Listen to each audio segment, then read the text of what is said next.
is a crop shirt. It's not going to be a full length shirt. Okay, so I'm going to cut the front and back together. So I have folded my fabric into 4, excuse me, just like this. So the first thing I'm going to note is my length. I want the total length to be around 20 inches, including seam allowance. So by the time I sew it, I'll have about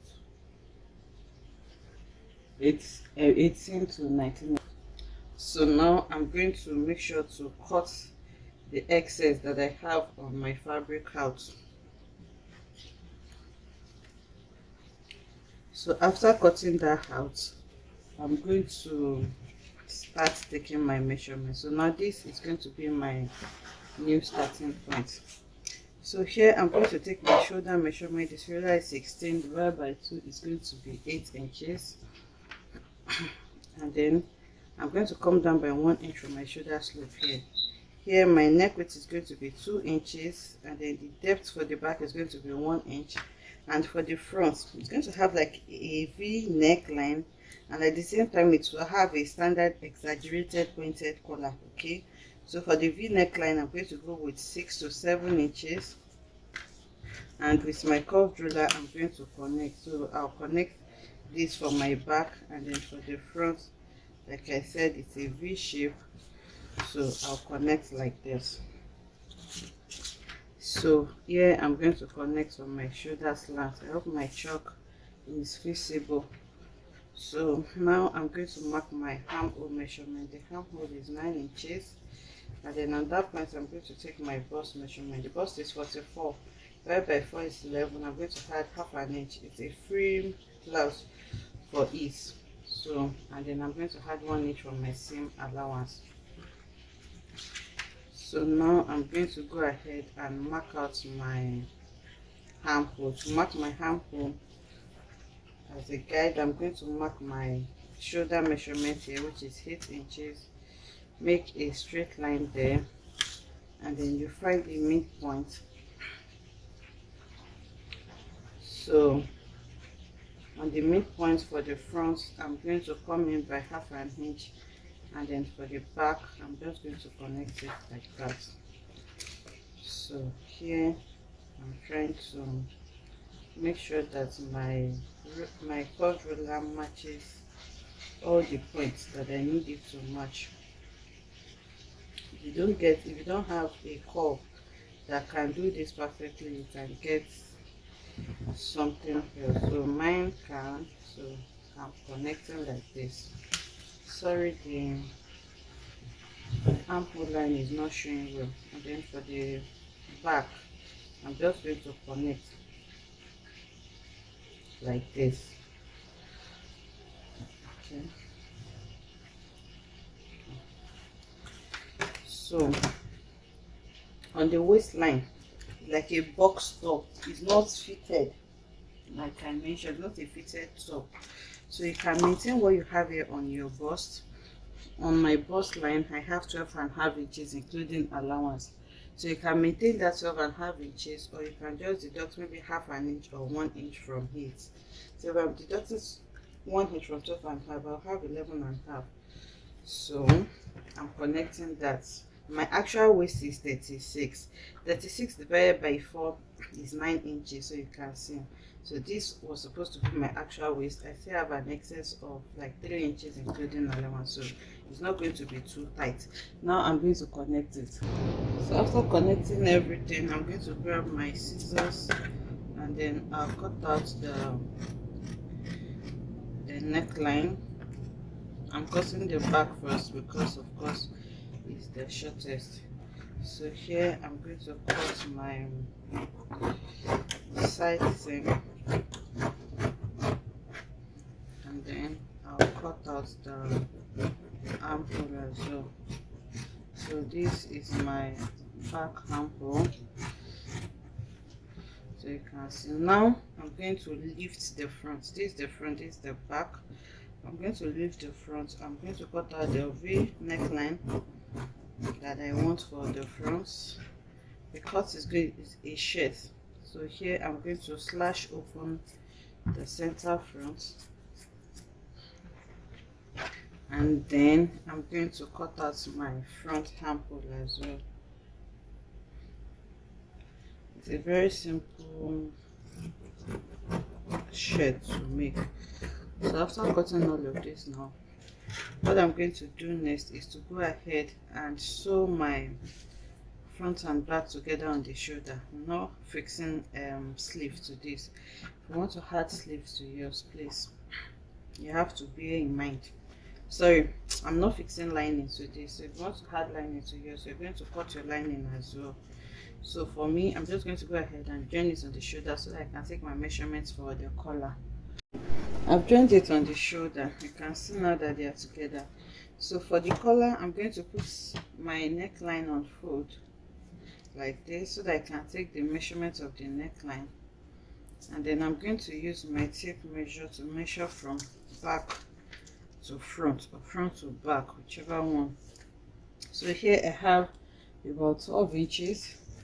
So now I'm going to bring in my pattern. You can cut on your fabric as well, and then I'll go ahead and mark out 12 inches plus allowance. Okay, this paper is not up to 12 inches, so I'm just going to use it to explain to us. So now let's assume this is 12 inches, and then I'm going to mark it.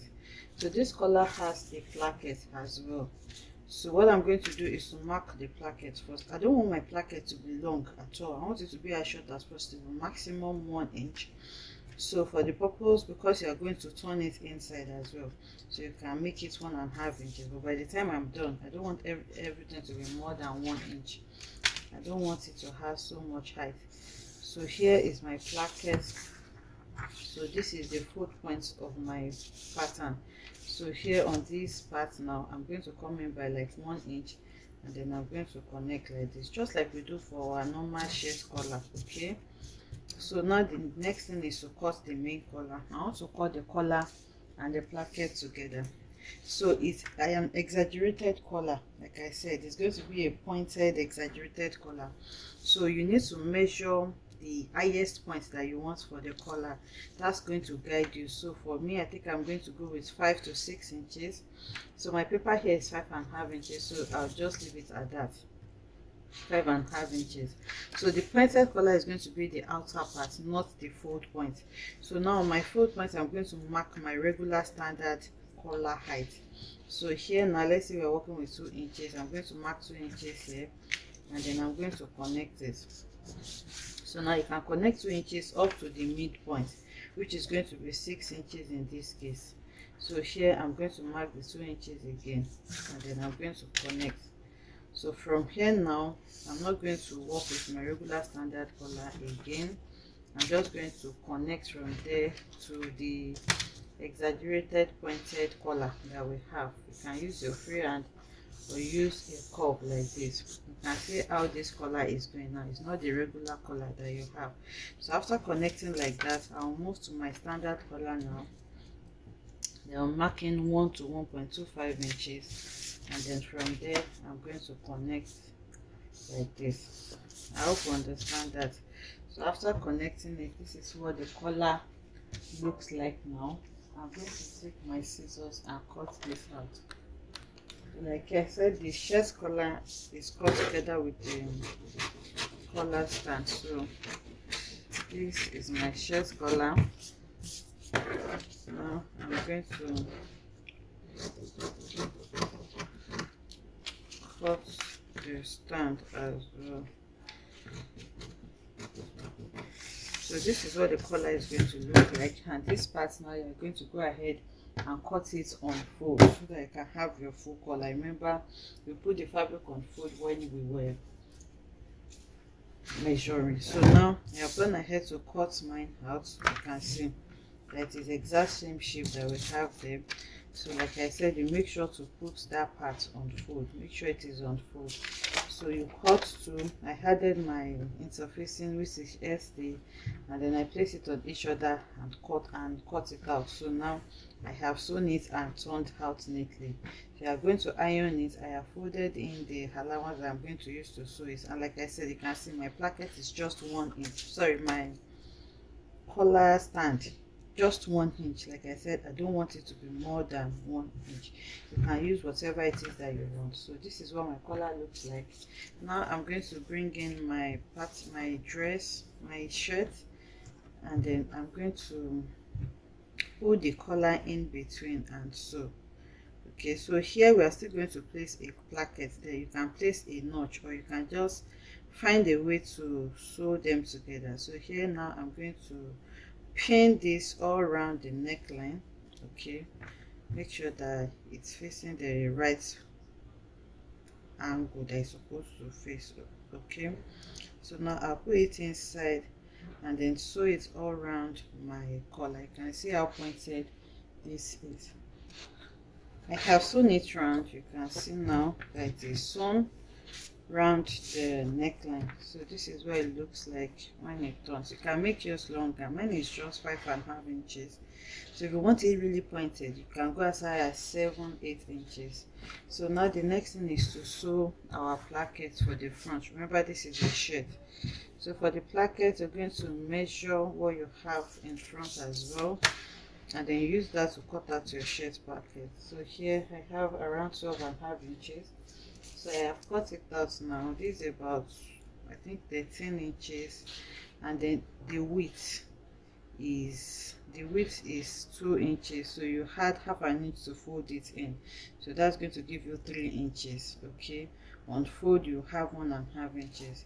So I folded it in like this, and then I have sewn one part close, which is the part that is going to be upwards, because you don't want it to be rough. So now I'm going to find a way to tuck this in. Like I said the other time, you can notch it. You can try to notch it here just to make it easy for you, but for me, I think I'm going to notch it a little bit as well, so that I can put this in, and then I'm going to sew it inside just like this. Whatever you do, just make sure that you find the neatest possible way you can do this. So you can see what I'm doing here, that it is fairly neat. So you want to do something like this, and then you sew it all down.